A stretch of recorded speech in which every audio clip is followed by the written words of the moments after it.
Hi, my name's Daniel. I gave my parents everything, 99 million from a patent I spent half my life building.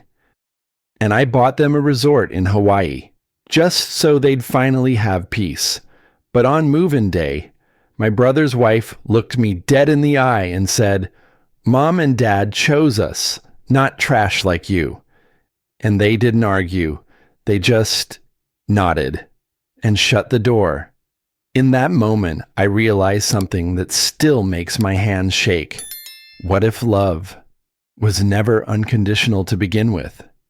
What if they only needed me when I was useful? What they did next wasn't love. It was war. Want to know how it ends? You'll have to hear how far they were willing to go and what I finally did when I stopped asking to be chosen. I wasn't trying to prove anything to anyone. That's the part people never quite understand. The bonus came in quietly. Just a deposit number sitting on my screen one rainy Tuesday morning. $99 million for a patent I'd spent 7 years refining, failing, rebuilding. A quiet process. Like most things in my life, people expected me to buy a private jet. A startup. Maybe a woman half my age. What I bought was silence. I bought my parents a resort. They never asked for anything, not once. My father worked triple shifts at the foundry in his 50s. My mother scrubbed linens for rich people in resorts, just like this one. They never complained. They just made sure my brother and I had what we needed. I remember them coming home, sore, stained, tired beyond words. They'd fall asleep in the living room in uniforms that never smelled like home. But they never raised their voices. They never made us feel like a burden. So I bought them a place where no one could ever make them clean up after others again. The sun had just begun its slow descent over the Maui coast when we pulled up to the resort. It wasn't flashy. No gold leaf signs, no over-the-top fountains, just clean glass, warm wood, the quiet hush of sea air and wealth that doesn't need to announce itself. The kind of place where staff wear smiles so natural, you'd think they were born here. "Mr. Alvarado," the manager greeted us, nodding at my father. "We're honored to welcome your family." My mother smiled like someone stepping into a dream she wasn't quite ready to trust. My brother's wife, Lauren, adjusted her oversized sunglasses and immediately walked ahead, commenting about the smell of the ocean like she owned it. My brother, Jared, had his hand on Dad's back like he was guiding him into a kingdom. I lingered by the back of the group. The manager hadn't looked at me. It was small. Probably nothing, but it registered. Maybe it was habit. Jared had always been the loud one, the football captain, the wedding speech guy. I was the quiet one with the computer stuff. Still, I had signed the deed last week. I paid in full. Inside, the scent of white ginger filled the air. A server offered fresh towels and pineapple juice. I looked around, soaking in the moment. This was it. My gift. My thank you. My final bow as the background sun. I pulled out my phone to check a delivery update. Instead, an email preview popped up. Subject line, "Family move-in schedule, rooms and parking." I tapped it open. There were at least 10 replies. Lauren, Jared, my cousin Lily, even Uncle Craig, who once stole my Game Boy and blamed it on the dog, but not me. I scrolled, checked every CC field. Nothing. Not a single mention. I refreshed. Still nothing. They must have assumed I was too busy. Or maybe Jared forgot. It didn't matter, I told myself. They were older. They probably thought I'd already seen it. I deleted the email and put the phone away. Outside, the ocean stretched out like a quiet promise. I felt a tap on my shoulder. Mr. Alvarado, the manager said, a bit sheepishly now, I have your room key. He handed me a simple envelope. Inside was a single gold card. Room 3A, oceanfront. I turned to find my mother just behind me, still soaking in the view with eyes full of memory. Here, I said gently, placing the envelope in her hand. You should have the first room. She blinked, unsure. This is your place, I added. Always was. She took it slowly, like it might disappear, then smiled the way she used to when we brought home crayon drawings from school. We moved as a group toward the elevator. Lauren asked if there were enough vegan options in the minibar. Jared asked the concierge for a golf cart. I hung back. The hallway stretched ahead of us, golden in the evening light. They moved without looking back. No one noticed I'd stopped walking. That was the first moment I realized I might have bought a place I wasn't meant to stay in. I had given them everything I could think of, and somehow I wasn't sure I belonged here anymore. The next morning, the sound of laughter echoed up from the pool deck before I even opened my eyes. Birds and waves fought for space in the background, but it was my brother's voice, loud, confident, like he was playing to an audience, that made me sit up. Through the open balcony door, I could see people gathering. My brother Jared was standing near one of the cabanas, coffee in hand, surrounded by staff and extended family like he'd been hosting here for years. Lauren lounged beside him in a white cover-up that probably cost more than a week of my old rent. She was directing someone about which flowers should go where, snapping her fingers like she ran the place. No one noticed me watching. No one looked up.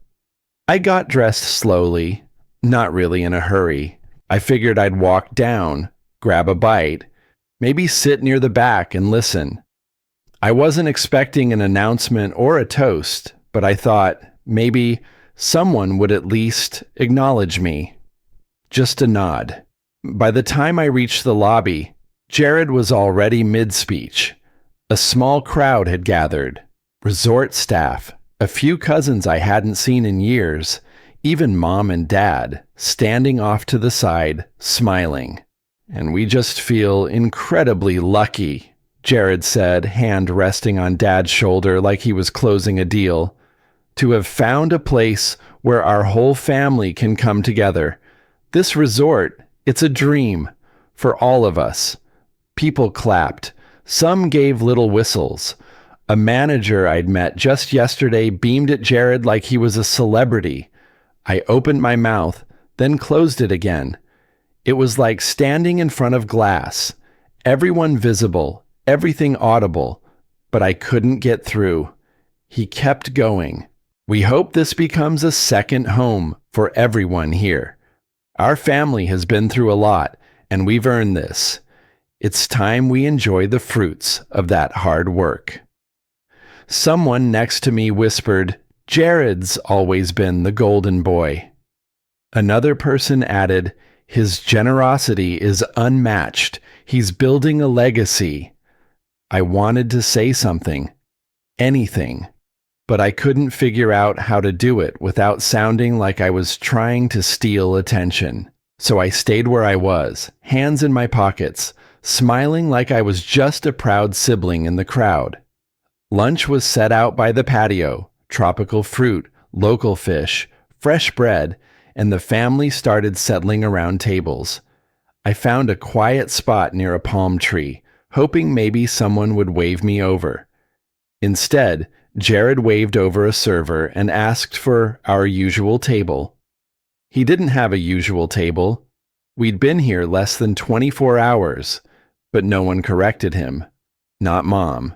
Not Dad. Not even the staff who had seen me signing the final paperwork. I took a sip of my coffee, which was already lukewarm. I set it down. Hey! Lauren's voice cut across the space like a blade. That chair's for family. I looked up. She was talking to me. Or at least, it felt that way. Her sunglasses were still on, but I could feel the stare underneath. I didn't realize I wasn't, I said, trying to keep my voice level. She laughed, a short, bitter sound. Oh, you know what I mean. Real family. The table went quiet. No one looked at me, except a little cousin across the table, whose eyes flicked between us like she knew this wasn't part of the plan. Then Lauren leaned in, her voice just loud enough to carry. Mom and Dad chose Jared, not a useless piece of trash like you. The sentence didn't even register fully at first.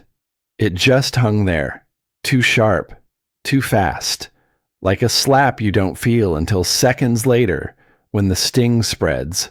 No one gasped. No one scolded her. No one stood up. I stood still. The sound of the waves returned.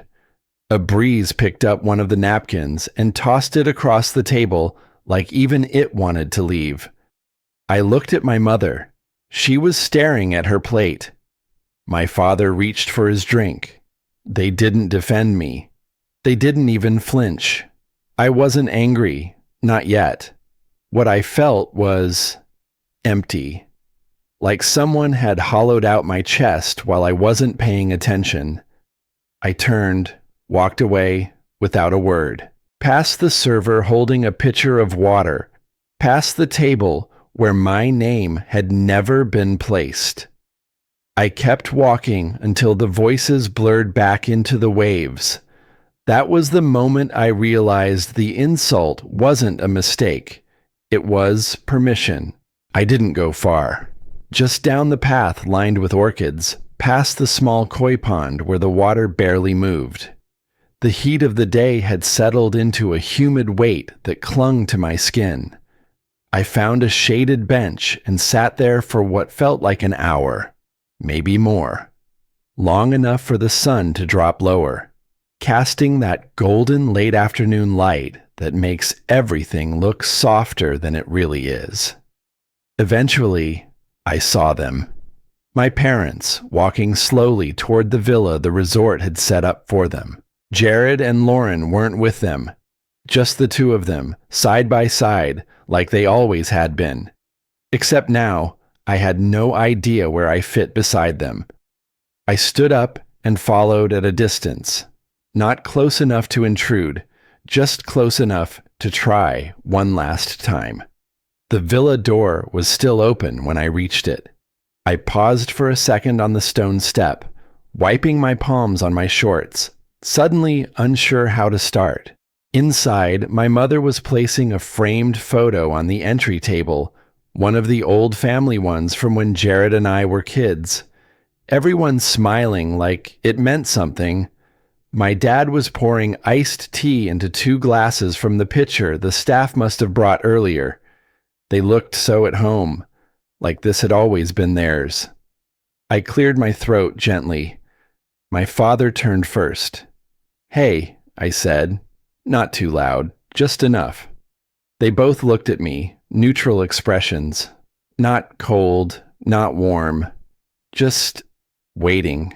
"I just wanted to check in," I began. "I wasn't sure if maybe we could talk for a minute." Still nothing. So I stepped just inside the threshold, careful not to rush.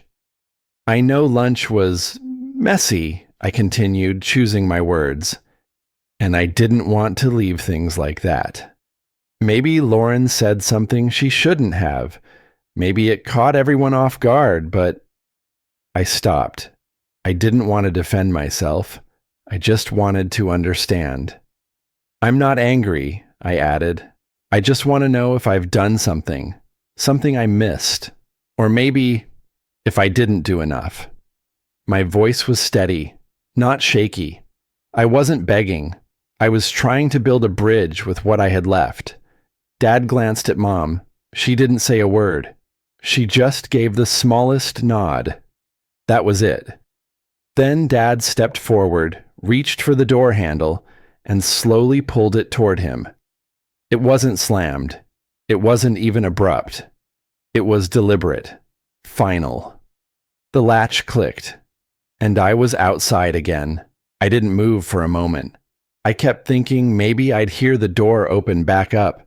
Maybe Dad had just needed a second. Maybe Mom would call my name through the wood, say it was all a mistake, say she didn't mean to nod. Nothing. The breeze moved through the palms. I could hear someone laughing in the distance, maybe one of the younger cousins. I stood there, still holding the thought that something might change, until it didn't. That door wasn't closed out of frustration. It was closed with understanding, on both sides. As I turned to leave, memory pulled at me. A flash, uninvited. Me at 11, crying after being left out of a camping trip Jared got to go on alone with Dad. I remember Mom kneeling beside me, brushing my hair back and saying, "You're the strong one. You'll understand someday." Another time, I'd found a letter from my college financial aid office saying I'd lost my grant due to an error. I asked them for help. They said they couldn't fix it, but that they were proud of me. Jared, meanwhile, had his tuition paid outright. And once, when I was 17, I overheard them in the kitchen.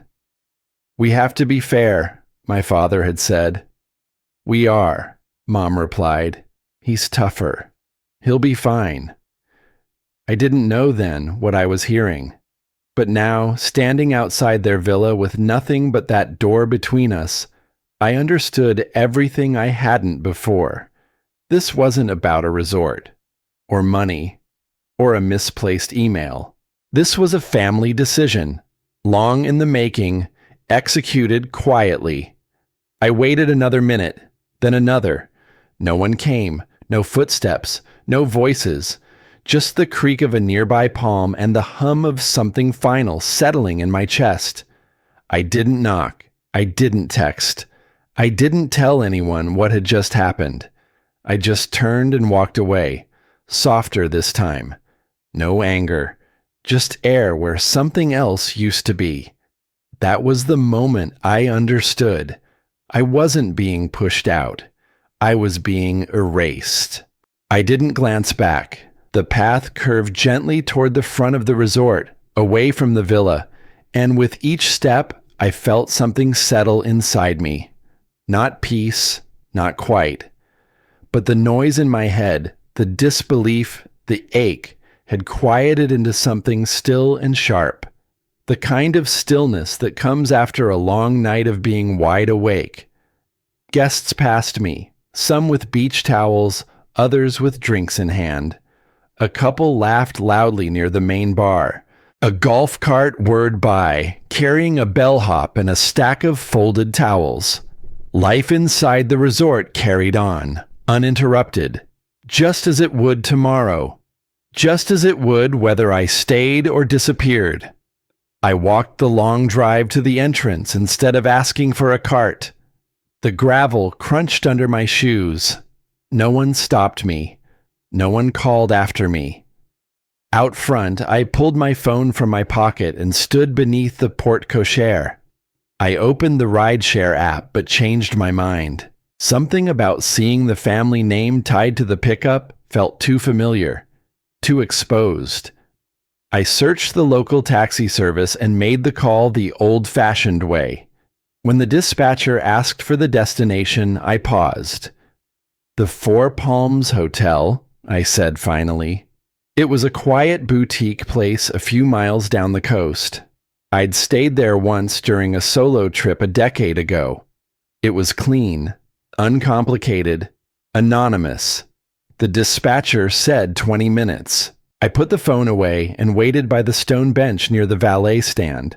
My hand rested on my knee, still, not shaking, no alerts on the screen, no messages. No one had noticed I'd left, or they had, and chose not to care. When the cab pulled up, the driver leaned over and popped the trunk. "You headed to the airport?" he asked as I climbed in. "No, just south a few miles, Four Palms Hotel." He nodded, adjusted his rearview mirror, and pulled onto the coastal road.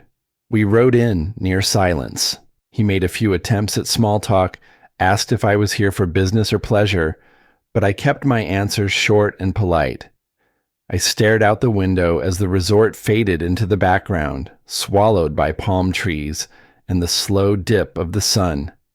It wasn't dramatic. It wasn't even sad anymore. It was just movement. Forward. I don't remember exactly when I stopped expecting a message from one of them. Sometime between mile 2 and 3, I suppose. My phone sat screen down on the seat beside me. A simple act, but it felt like a line drawn. I didn't owe them a reaction. The driver slowed as we approached the hotel. The sign was exactly as I remembered. Small, understated, almost apologetic. I asked him to wait a second while I opened my email, needing to find the name of a contact I'd used once before. That's when I saw it. Buried in a thread I hadn't revisited since signing the final paperwork weeks ago. There it was. My name. On the contract. Only my name. I'd remembered it differently. I think I'd wanted to believe it was a shared gift. A family offering. But no. The resort, every square foot of it, was legally mine. No cosigners, no caveats, no clauses. I stared at the screen for a few seconds longer than I meant to. There was no victory in it. No rush of, I told you so. Just a fact. A clear one. I was the owner. The one left outside the door. The one now riding in a cab, without a suitcase, toward a quiet hotel no one would think to look for me in. The driver parked at the curb. I paid in cash, thanked him, and stepped out. The sky had turned lavender, streaked with thin clouds. I stood there for a moment, letting the last of the heat fade off my skin. Then I walked inside, nodded at the receptionist, and handed over my ID. I wasn't leaving because I'd lost. I was leaving because I finally saw the board. I didn't know it yet, but the moment I left, that's when they started to panic.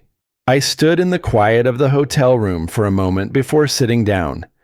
The place smelled faintly of detergent and ocean air, the kind of neutral scent meant to belong to anyone and no one at the same time. I set my wallet on the desk, lined my phone up beside it, and took off my shoes. Simple motions. Deliberate. Like I was reminding myself that I still decided what happened next. The clock on the nightstand glowed softly. I hadn't turned on the overhead lights, just the lamp near the window. Outside, traffic hummed along the coastal road, steady and indifferent. I told myself I'd unpack later, even though I'd arrived with almost nothing. The thought made me smile, just a little. Traveling light had never felt so intentional. My phone lit up. I didn't reach for it right away. The name on the screen was my mother's. It rang, stopped, then rang again. The second time, I picked it up and watched it vibrate in my hand until the call went to voicemail. I wasn't punishing her. I was buying myself a breath. For once, I wanted to decide if I was ready to hear what they needed to say. On the third ring, I answered, "Hello." For a second, there was nothing but breathing on the other end. Then I heard her sob. Not loud, not dramatic. Just the kind that slips out when someone's trying to keep it together and failing. "Where are you?" she asked. Her voice cracked on the last word. "I'm nearby," I said. I kept my tone even, calm. I didn't offer details. "Can you come back?" she said quickly, like she was afraid I'd hang up if she paused. "Please, we need to talk." I leaned back against the headboard and stared at the ceiling. The fan hummed softly above me. "What's wrong?" I asked. Another pause. Then, "Things are complicated." I let that sit between us. Over the years, complicated had become their favorite word. It covered a lot of ground.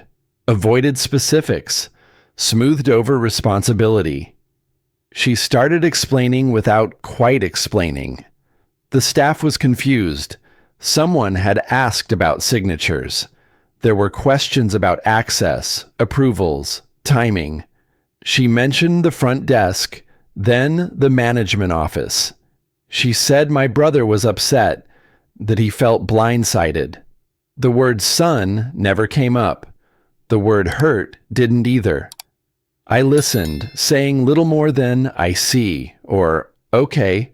I pictured the resort from above, lights turning on one by one as evening settled in. I imagined the desk clerks glancing at screens, the manager checking emails, the quiet scramble of people realizing they'd been taking direction from the wrong person. "So," she said finally, her voice steadier now, "it would help if you were here." There it was. I waited for the apology. It came, but softly, almost as an afterthought.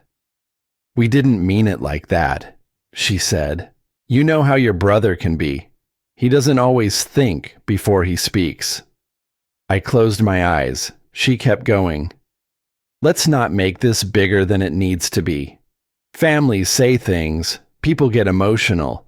We can smooth this over if you just come back." Smooth it over, like a wrinkle in a tablecloth, like a spill you blot before it stains. For a moment, I almost said yes. I could see it clearly. Me walking back in quietly, fixing what needed fixing, explaining things to the staff, reassuring everyone that it was handled, taking my place at the edge of the room again, invisible but useful. I'd done it before, more times than I could count. My father's voice came on the line then, low and firm. He didn't greet me. "Son," he said, "this has gotten out of hand. We need to get back to normal." Normal. The word landed harder than the insult had earlier. I sat up straighter. "I need some time," I said. "Tonight isn't good." There was a shift on the other end of the call. I could hear it, the patience thinning, the concern giving way to irritation. "How much time?" my mother asked.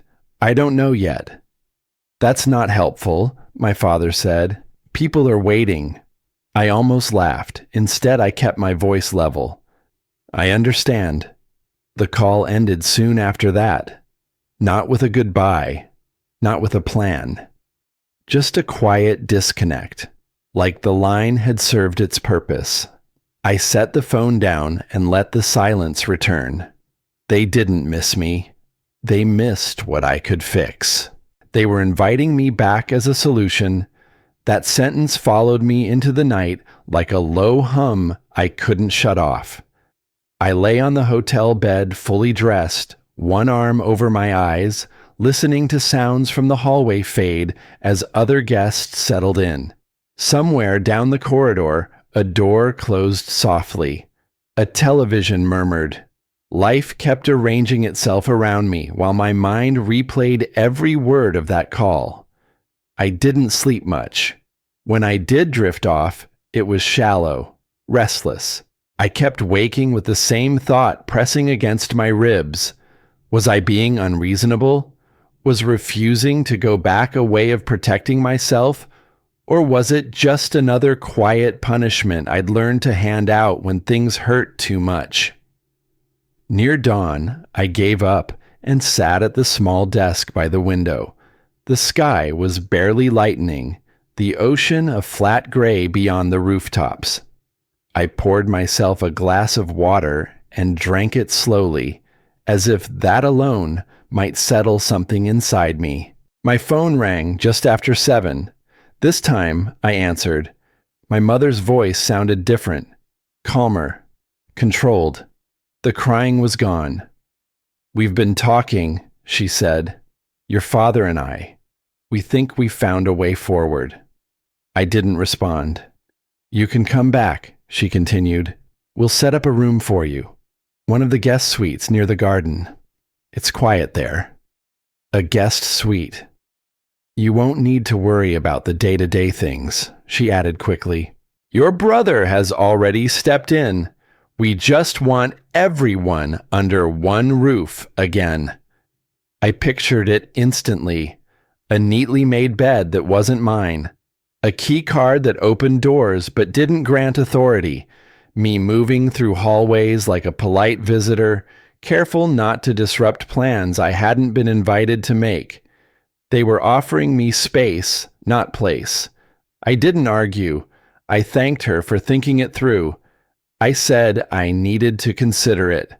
After we hung up, I sat very still. The humiliation didn't come as a rush. It spread slowly, like a cold, settling into my bones. Being offered a room in something I owned felt worse than being shut out entirely.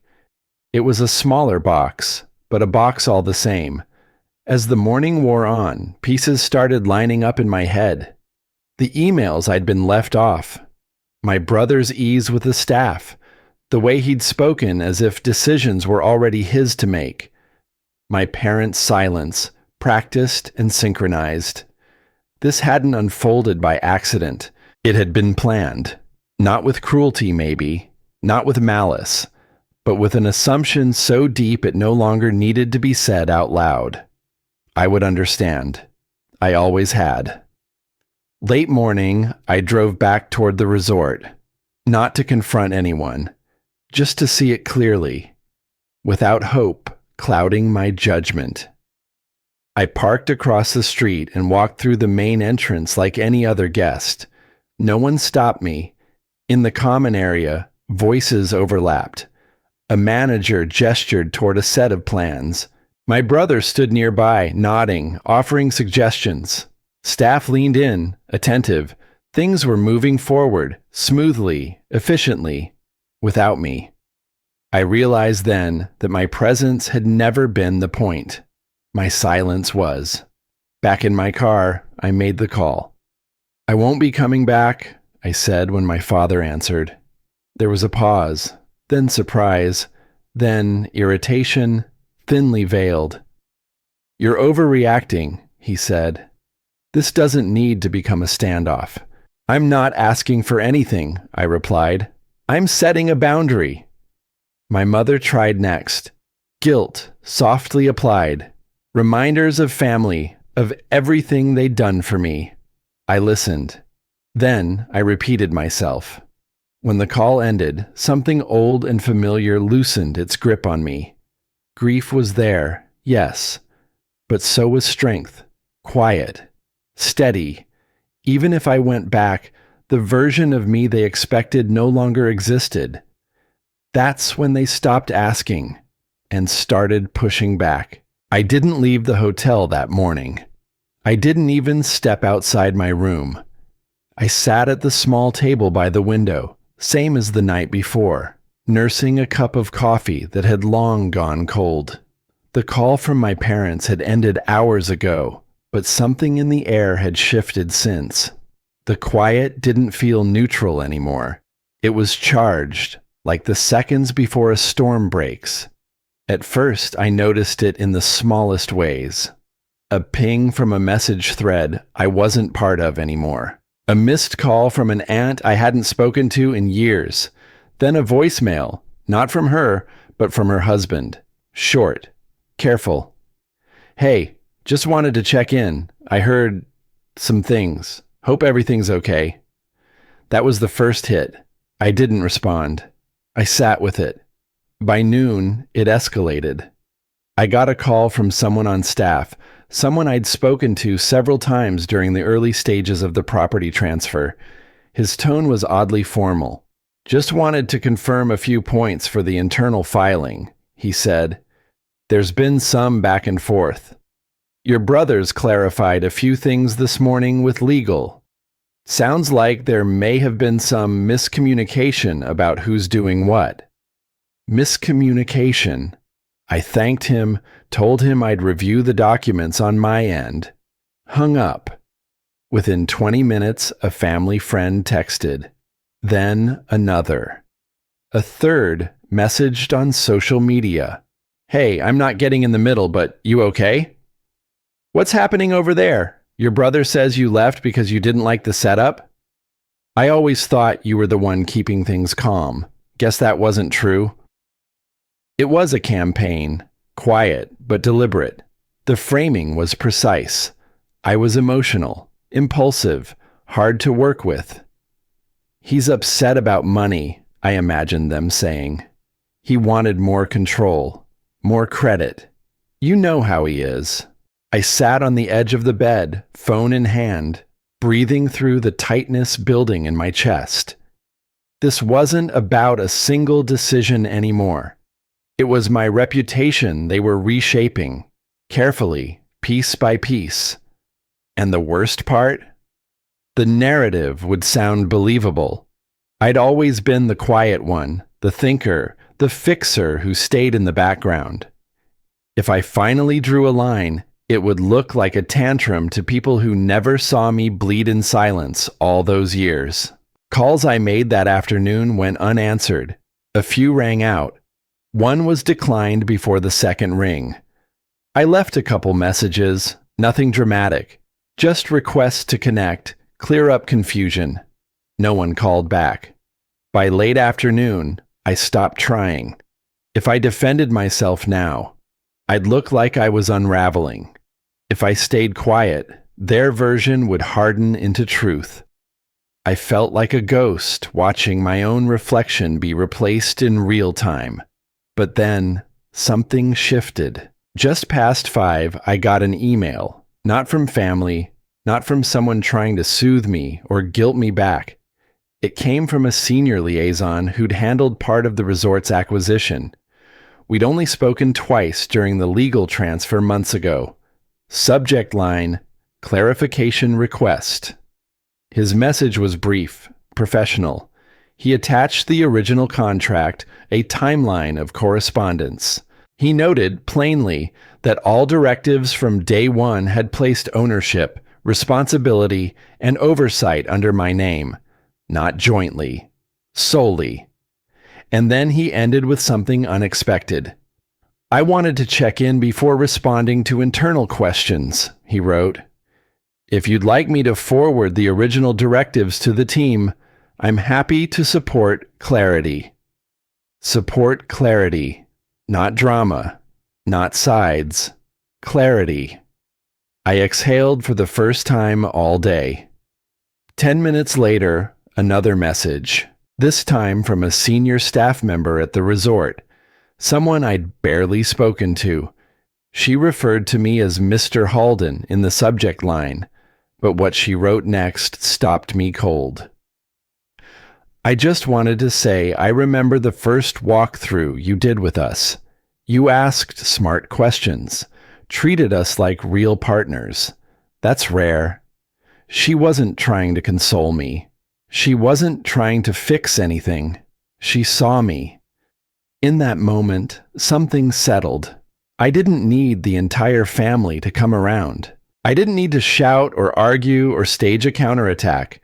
What I needed was something I could stand on. Facts, records, presence. I spent the next hour going through every document. I made a digital folder. I labeled conversations. I traced the order of events, not to prove a point, but to prepare for precision, because they thought I wouldn't push back. They assumed my silence meant surrender, but they had forgotten something essential. I didn't get here by being loud. I got here by being clear. They thought they had cornered me, but they'd just shown me exactly where to strike. I didn't rush. I packed the folder like I was sealing something sacred, carefully, deliberately. Then I slipped on a clean shirt, pressed smooth at the collar, tucked in without crease. I didn't check my reflection before leaving the room. I didn't need to. By the time I stepped out of the hotel and crossed the short walk back to the resort grounds, the sun was already sliding west, casting longer shadows across the stone path.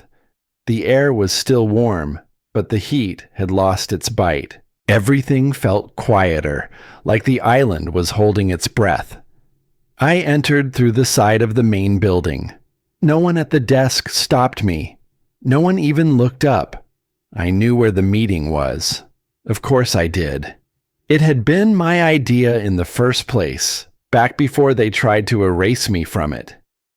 The conference room sat at the far end of the hall, just past the glass sculpture my mother used to insist was a conversation piece. I pushed open the door gently. They were all already there. My brother sat at the head of the table, legs crossed, back straight, a pen rolling slowly between his fingers. His wife beside him, arms folded tight across her chest, eyes flicking up and down as I walked in. My mother and father sat across from them, both wearing the strained, too neutral expressions of people pretending nothing's wrong. A few resort staff stood along the wall, familiar faces, but their eyes weren't sure where to land. No one said anything. I pulled out a chair, not the one offered, and sat. Then I placed the folder flat on the table. I didn't open it yet. My brother was the first to speak. "Well," he began, smiling like a man opening a seminar. "I think it's good you came. We've all had time to cool down."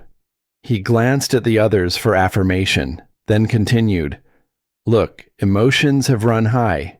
We've all said things. But this resort, was always about the family, about building something together. I know there've been some misunderstandings, but let's reset. We can work this out." He leaned forward slightly. "You know you're not being shut out, right? You walked away. You made that choice. We didn't force anything." I watched him. I let him finish. He looked around again, waiting for support. My father nodded once, stiffly. My mother avoided my eyes. Then came the quiet jab, cloaked in diplomacy. "And if you're feeling like you've lost some control," he said, "I get that. But it's not about control. It's about collaboration. You've always been intense, focused. Sometimes that reads as rigid. We're trying to be more flexible now." He stopped talking. The silence afterward wasn't awkward. It was intentional. He was waiting for me to bite, to argue, to rise to the bait and validate the version of me he just laid out for everyone. I didn't. Instead, I opened the folder. No preamble, no monologue, just paper. Real, dated, legal. I slid the first document across the table, the original deed, with my name alone on the ownership line. Next, the contract with the management company, which I'd signed. Then the chain of emails, printed and indexed, showing exactly when and how I had proposed collaborative leadership, only to be met with delays, deferrals, and finally silence. I said nothing as they read. The staff leaned in. My mother's brows furrowed. My father blinked once, then again. And my brother? He didn't touch the papers.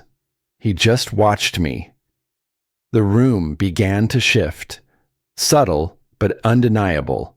The weight of the narrative he'd built began to lose gravity.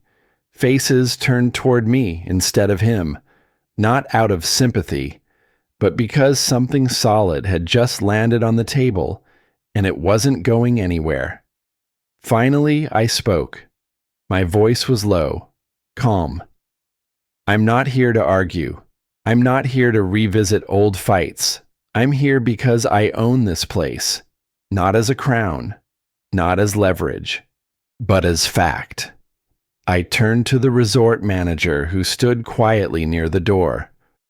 "Operations will remain under current professional management. Family input ends here. Effective immediately, all communication related to this property will go through legal channels. If you need anything clarified, I'm happy to help." Briefly. The silence that followed was total. Then came the shift. My mother opened her mouth, then closed it. My father looked at his hands. My brother finally leaned back, folding his arms tightly, the pen gone from his hand. "You're punishing us," he said. "That's what this is." I met his eyes. "No," I replied. "This is what it looks like when I stop negotiating with people who never intended to listen." He snorted. "You think this is mature?" I didn't answer. Instead, I reached into the folder one last time and pulled out a small envelope. Inside was the spare key card to the room they had offered me earlier, back when they still thought proximity would keep me pliable. I slid it across the table toward my father. "No thanks," I said simply. "I've got a place already." He didn't touch the envelope. I stood. No one said goodbye. No one reached for a handshake. The air didn't shift again. It just held, steady and stiff, like the moment before a door closes. And then I walked out. Not in triumph. Not in bitterness. In stillness. Because I didn't come to win, I came to finish. I didn't look back when I left the resort. Not because I was proud or trying to prove something. I just didn't need to. There was nothing left to collect. No piece of myself still sitting in that room. Everything that mattered had already come with me. A few days later, I sat alone in the airport lounge, watching families navigate their way through security. Some were arguing about boarding passes. Some were balancing crying toddlers and coffee cups. It all looked normal from the outside. People doing what families do, loving each other in loud, messy, clumsy ways. I sipped my tea slowly, letting the heat settle in my chest. I wasn't angry anymore, just tired. But not the kind of tired you cure with sleep. It was the kind that comes after a storm, the quiet that follows the choice to stop swimming against a current that was never going to change direction. The flight back to the mainland was uneventful.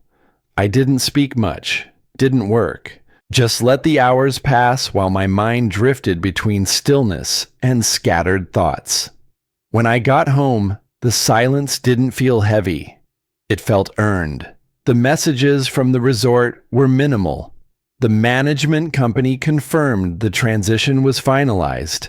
No complications, no resistance. I had expected at least one flare-up, one last attempt to undermine, but none came.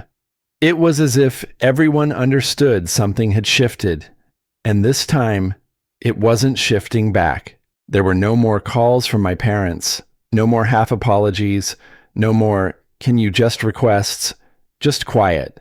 And it wasn't cruel. It was clean. About a week later, I did get one message from my mother. It came through as a simple email with the subject line, "Hope you're well." No demands, no mention of the resort. Just a few sentences about how things were settling down, how everyone is doing their best, and a vague line about how we all say things we don't mean. I read it twice. It was softer, sure, but still curved around the truth. Still careful to avoid the weight of what had really happened. I wrote back a day later. 3 lines. "Thank you for the message. I'm okay. Hope things are peaceful where you are." That was it. Not because I was trying to be distant, but because there was nothing more to negotiate. I wasn't holding a grudge. I just wasn't offering myself as a bridge anymore. That realization came with its own ache, like when you catch yourself setting the table for someone who moved out years ago. But the ache was different now. It didn't twist. It didn't shame. It just reminded me I'd chosen something that came with a cost. Choosing peace had meant walking away from the version of family I used to hope for. But the hope had been costing more than it was worth. And in its place, something steadier had settled. I remember sitting at my desk one morning, coffee in hand, sun coming through the window. and realizing I hadn't thought about the room key in days. I couldn't remember where I'd put it. Maybe it was in the folder. Maybe it had ended up in a drawer or the trash. It didn't matter. The key didn't mean anything anymore. It wasn't a symbol. It wasn't a question. It was just gone. And for the first time, I didn't want it back. That echo, the one that used to follow me in every conversation, every holiday gathering, every moment I felt myself shrinking to keep the peace, had faded, not with noise, but with quiet, with distance, with the refusal to chase something that was never mine to carry in the first place. I started thinking about family differently, not as something you're born into, but something you build. People who don't need you to disappear in order to feel okay. People who don't confuse silence with love. People who don't just want you present, they want you whole. I don't hate my parents. I don't even blame them anymore. They were working from a script they didn't write, one they never questioned. But I don't owe them the role they handed me, either. It's not rebellion to stop playing a part you never chose. It's just release. I used to be the easy one, the fixer, the good son. I'm not anymore. I'm not the quiet one who smooths things over. I'm not the voice of reason who helps everyone else stay comfortable while I twist myself into knots. I'm not angry. I'm just done. And in that space, where the need for approval used to live, there's now something else. A kind of quiet that doesn't ache. A kind of solitude that feels like standing, not falling. I don't know what comes next. I don't know if my parents will ever really see what happened. But I do know this. I'm no longer waiting to be chosen. I chose myself. And that choice didn't make me lonely. It made me free. Some doors close quietly, but the space they leave behind is where you finally learn to stand.